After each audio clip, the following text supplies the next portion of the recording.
Hello बच्चों, school जल्द ही शुरू होने वाले हैं तो हम लोग पढ़ाई करना शुरू कर देते हैं। पहले से पढ़े रहेंगे तो और अच्छा रहेगा।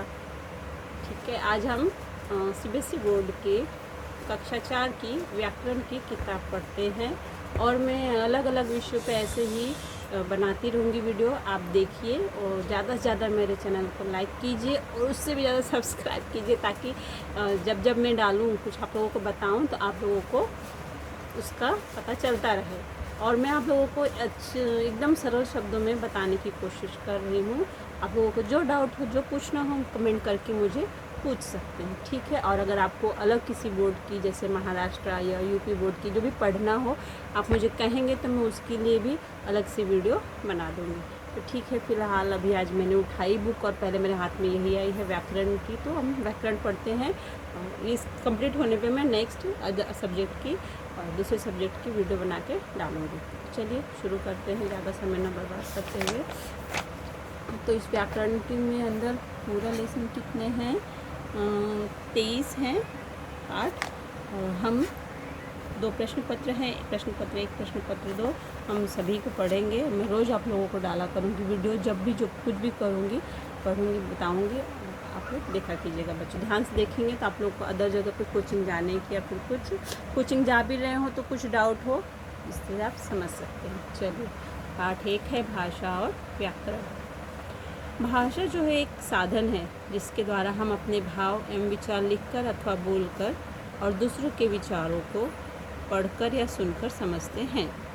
भाषा, जैसे अभी मैं भी आप लोगों से बात कर रही हूँ, आप लोग मेरी बात सुन रहे हैं, या आप जो बच्चे हैं आपस में दोस्त होंगे, मिलते होंगे, खेलते होंगे, तो अपनी बात को कहते होंगे ना, तो जो कहते हैं आप लोग, जो शब्द होते हैं उसी को क्या कहते हैं? भाषा कहते हैं। जो माध्यम होता है आप लोगों के बोलने का, वो क्या है? भाषा है।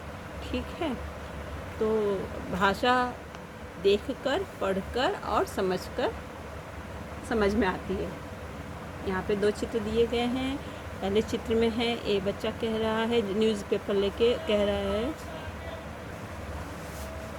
ये व्यक्ति कह रहे हैं 2 रुपये में पढ़िए आज के ताज़ा समाचार। और जो दूसरे व्यक्ति हैं वो कह रहे हैं 1 अखबार देना। दूसरे चित्र में एक व्यक्ति बैठे हुए हैं, वो न्यूज़पेपर पढ़ रहे हैं और कह रहे हैं कि ओह कितनी भयानक बाढ़ आई है। इन्होंने मतलब न्यूज़पेपर पढ़ा हुआ है और इनको कुछ खबर इन्होंने पढ़ी, कहीं पे बाढ़ आई हुई है, तो कह रहे हैं ओह कितनी भयानक बाढ़ आई हुई है। उपयुक्त पहले चित्र में 2 व्यक्तियों ने बोलकर अपनी बात एक दूसरे को समझाई और दूसरे चित्र में एक व्यक्ति ने कोई बात पढ़कर समझी। यही भाषा है। अंतर केवल इतना है कि पहले चित्र में भाषा का मौखिक रूप है और दूसरे चित्र में भाषा का लिखित रूप है। ये लोग एक दूसरे से कहकर बात कर रहे हैं, उस भाषा का प्रयोग कर रहे हैं, और उन्होंने भाषा को, लिखी हुई भाषा को पढ़कर बात समझी है। तो बात क्या निकलती? अतः, परिभाषा है आगे, अतः आपको समझना होगा, भाषा वह साधन है जिसके माध्यम से बोलकर या लिखकर हम अपनी बात दूसरों को समझाते हैं एवं दूसरों की बात स्वयं समझते हैं। ठीक है, भाषा क्या है? वह माध्यम है, वह साधन है जिसके द्वारा हम बोलकर या लिखकर अपनी बात दूसरों को समझाते हैं और दूसरों की बातों को समझते हैं। अगले पन्ने पे चलते हैं। भाषा के रूप। अभी हमने क्या पढ़ा भाषा के बारे में? अब भाषा के रूप। भाषा के 2 रूप होते हैं, मौखिक भाषा, लिखित भाषा। मौखिक भाषा और लिखित भाषा। अब हम मौखिक भाषा के बारे में पढ़ेंगे। यहाँ पे भी 2 चित्र दिखाया गया है। एक चित्र में यहाँ टेबल पर कुछ लोग बैठे हैं, जो कुर्सी है, टेबल है, वहाँ पे कुछ लोग बैठे हुए हैं, आपस में क्या कर रहे हैं? बातचीत कर रहे हैं। तो बातचीत कैसे करते हैं हम लोग? मुंह के द्वारा बोलकर। ठीक है, और यहाँ पे भी ये माइक से कुछ कह रहे हैं, यहाँ पे कुछ उद्घोषणा कर रहे हैं। यहाँ पर किस भाषा का प्रयोग किया गया? क्या ये लोग लिख रहे हैं? नहीं, ये लोग बोल रहे हैं। तो किस भाषा का प्रयोग कर रहे हैं? मौखिक भाषा का। आगे हम पढ़ते हैं। उपयुक्त चित्रों में मौखिक भाषा का प्रयोग दिखाया गया है, जैसे 2-3 व्यक्तियों की आपसी बातचीत, मंच पर कार्यक्रम प्रस्तुत करते वक्ता की उद्घोषणा आदि। मुख से बोली जाने वाली वह भाषा जिसे सुनकर हम किसी व्यक्ति के भाव अथवा विचार जानते हैं, मौखिक भाषा कहलाती है। लिखित भाषा। हमने मौखिक भाषा पढ़ ली। अभी तक हमने क्या पढ़ा? भाषा। फिर भाषा के दो रूप होते हैं, मौखिक और लिखित, और हमने मौखिक भाषा के बारे में पढ़ा। अब हम क्या पढ़ेंगे? लिखित भाषा के बारे में। लिखित भाषा, यहाँ पर टीचर हैं, अध्यापक हैं, क्या कर रहे हैं? बोर्ड पर प्रश्न कुछ लिख रहे हैं। चलिए हम समझ लेते हैं कि प्रश्न लिख रहे हैं, और जो विद्यार्थी है वो भी पेन लेकर पुस्तक पर कुछ लिख रहे हैं। यहाँ पे लिखा है विद्यार्थी का कॉपी पर उत्तर लिखना, और यहाँ पर अध्यापक का बोर्ड पर प्रश्न लिखना। क्या है ये? लिखित भाषा का प्रयोग है।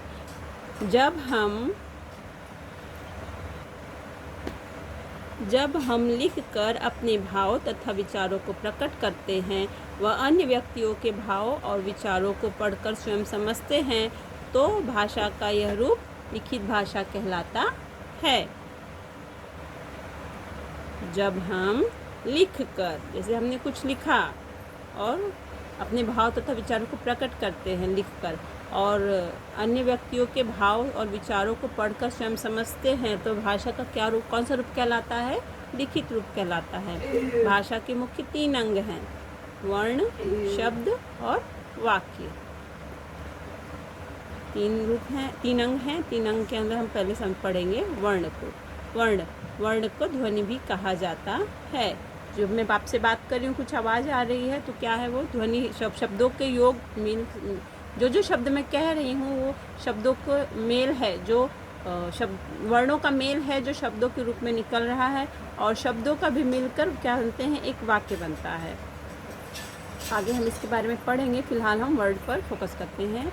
तो वर्ण को ध्वनि भी कहा जाता है। यह भाषा की सबसे छोटी इकाई है। बच्चों, आपने अभी तक, आप 4th स्टैंडर्ड में आ गए, कक्षा 4 में आ गए, तो आप लोगों ने KG से ही ABCD या क ख ग घ ङ आ ई आपने पढ़ा हुआ है। तो ये जो सिंगल लेटर होते हैं, सिंगल मतलब क्या, एक अक्षर जो होते हैं वो क्या होते हैं? वर्ण होते हैं। क ख ग घ ङ, क्या है? वर्ण है। क अकेला एक वर्ण है, ख एक वर्ण है, ए एक लेटर है, इंग्लिश में लेटर, हिंदी में उसको कहते हैं वर्ण। ठीक है।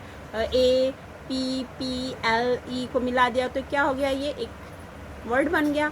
तो लेकिन यहाँ पर हमने देखिए, समझिए। ठीक है, यहाँ पर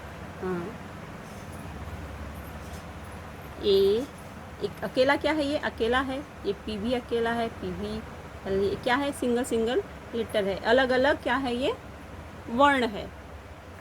हिंदी में ले लो, ये म और ल।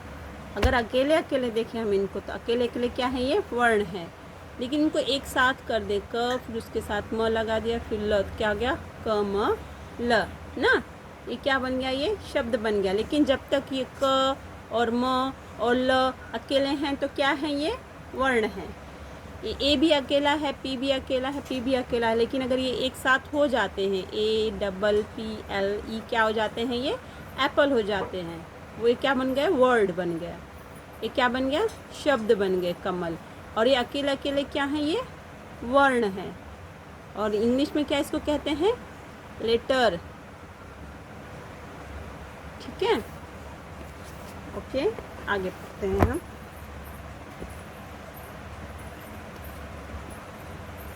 चलिए, वर्ण को ध्वनि भी कहा जाता है। यह भाषा की सबसे छोटी इकाई है।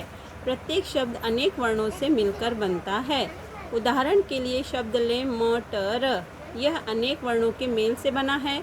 म कह रहे हैं ना, म के साथ अ आ रहा है। अब बच्चों ध्यान दीजिए, म के साथ अ, तो म धन अ, म ट र। ठीक है। वर्ण भाषा की वह इकाई है जिसके और टुकड़े नहीं हो सकते। शब्दों के इस प्रकार टुकड़े करने को वर्ण विच्छेद कहा जाता है। शब्दों के टुकड़ों को क्या कहा जाता है? वर्ण विच्छेद। अब जैसे कमल हमने लिया था, कमल, इसको इस तरह से लिखेंगे।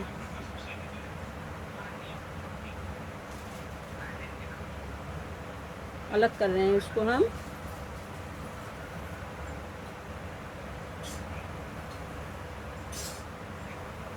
तो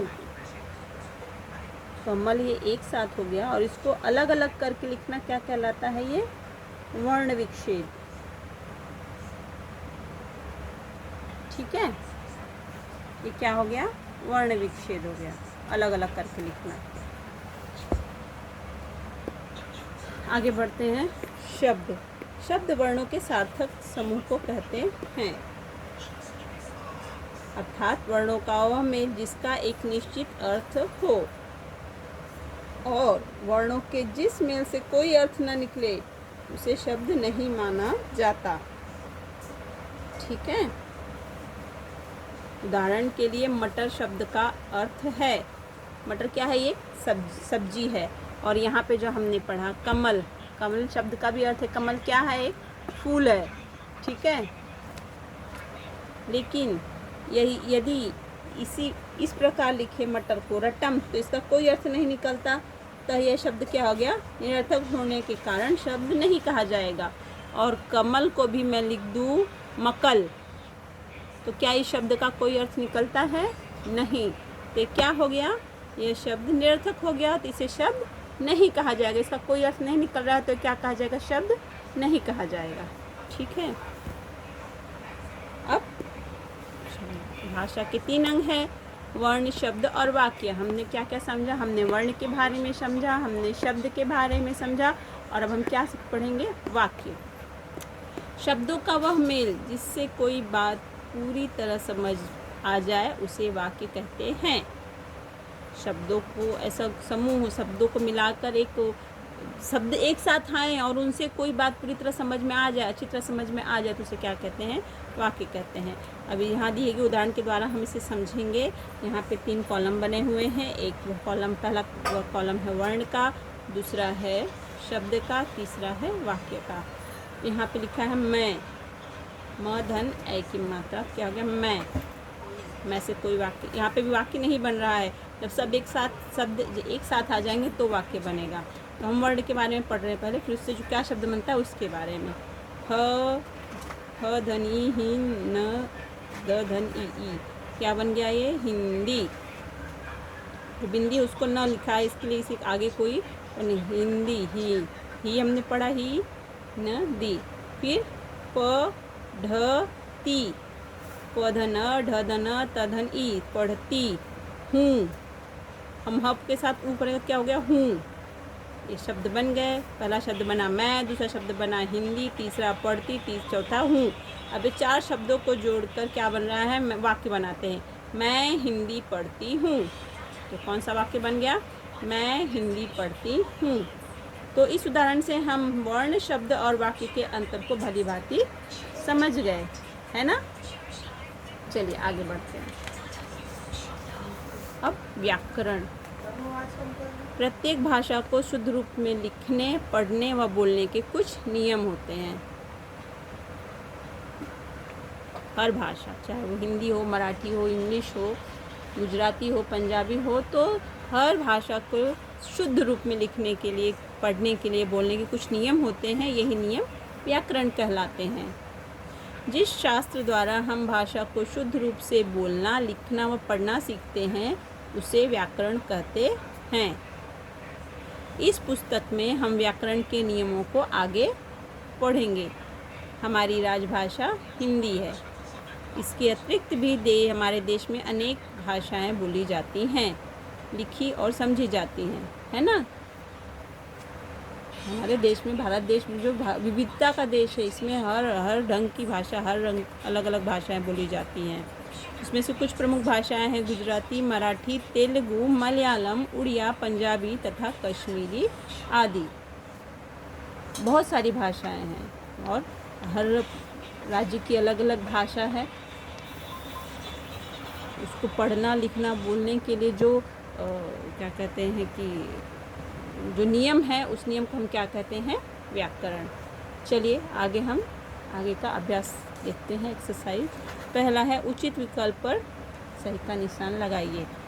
क, भाषा के रूप हैं। कितने रूप हैं भाषा के, 2 या 4? 2। सही जवाब क्या है, 2 का सही उत्तर। दूसरा, ध्वनि और वर्ण और ध्वनि का अर्थ एक है, अलग अलग है। क्या है, एक है। वर्णों के जिस मेल से कोई अर्थ निकलता है उसे कहते हैं वाक्य या शब्द। तो वर्णों के मेल से जो अर्थ निकलता है उसे क्या कहते हैं, शब्द। व्याकरण में हम जानते हैं खेलने के नियम या भाषा के नियम। भाषा के नियम। नीचे कुछ शब्द दिए गए हैं, उनका क्या करना है, वर्ण विच्छेद करना है। कमल का, तीर का, नदी का, फसल का। आप लोग स्क्रीनशॉट ले लीजिए और इसको हल कीजिएगा। अगले पन्ने पे चलते हैं हम। यहाँ पे जो शब्द हैं उल्टे सीधे ढंग से लगाए गए हैं, उनको सही क्रम में लगाना है। वर्णों को सही क्रम में लगाकर सार्थक वाक्य बनाइए। पहला है शलक, इसका क्या होगा बच्चों, कलश। दूसरा कमच, इसका क्या होगा, चमक। लकड़ो, ढोलक। गधाग, इसका क्या होगा, गधा। अगले शब्दों पे आते हैं हम। बूनी, बूनी क्या सही शब्द है, नहीं ये निरर्थक शब्द है, इसको सही शब्द क्या होगा, नींबू। अगला शब्द रमक, रमक, रमक शब्द का कुछ अर्थ निकलता है, नहीं, इसका सही शब्द क्या होगा, सही शब्द क्या होगा, रकम। रकम होगा या कमर होगा, ठीक है। अगला शब्द नवजी, नवजी कोई शब्द का कोई अर्थ निकलता है, नहीं, तो अगला शब्द क्या होगा, इसका सही शब्द सार्थक जीवन। और लीछम, लीछम कोई शब्द है बच्चों, नहीं, तो असली सार्थक शब्द क्या होगा इसका, मछली। अगला है क्रियात्मक कार्य। शब्दों को सही क्रम में रखकर वाक्य बनाइए। अभी जो शब्द हैं इनको सही क्रम में रखकर वाक्य बनाना है। पहला है रही हो वर्षा, सही क्रम क्या होगा, वर्षा हो रही है, वर्षा हो रही है। ख, अगला जो है शब्दों का क्रम लेते हैं हम। है लिया कर सब याद, सॉरी है लिया कर याद सब, तो इसका सही वर्ड क्या होगा, सही क्रम, सब याद कर लिया है। ग, मुझे काटकर आम दो, क्या ये सही क्रम है, नहीं, सही क्रम क्या होगा, मुझे आम काटकर दो। अगला लेंगे शब्द हम। थे गए तुम कहाँ चले, इसका सही क्रम क्या होगा, तुम कहाँ चले गए थे, ठीक है। अब नेक्स्ट क्वेश्चन है, लिखिए भारत में कौन कौन सी भाषाएं बोली जाती हैं। तो हमने देखा है यहाँ पर लिखा हुआ है कि भारत में अनेक भाषाएं बोली जाती हैं। मुख्य भाषाएं गुजराती, मराठी, तेलुगु, मलयालम, उड़िया, पंजाबी तथा कश्मीरी आदि हैं। दूसरा हमारी राजभाषा क्या है। हमारी राजभाषा क्या है बच्चों, हमारी राजभाषा हिंदी है। नेक्स्ट क्वेश्चन है, व्याकरण किसे कहते हैं। जिस शास्त्र द्वारा हम भाषा को शुद्ध रूप से बोलना, लिखना व पढ़ना सीखते हैं उसे व्याकरण कहते हैं। इस प्रश्न का उत्तर भी हमने बता दिया आपको, ठीक है। तो आप लोग इसे सॉल्व कीजिएगा। आगे कुछ नेक्स्ट लेसन है वर्ण विचार। जब मैं पढ़ाऊँगी फिर मैं उसका वीडियो अपलोड कर दूँगी। आप लोग इसको सॉल्व कीजिएगा, याद कीजिएगा।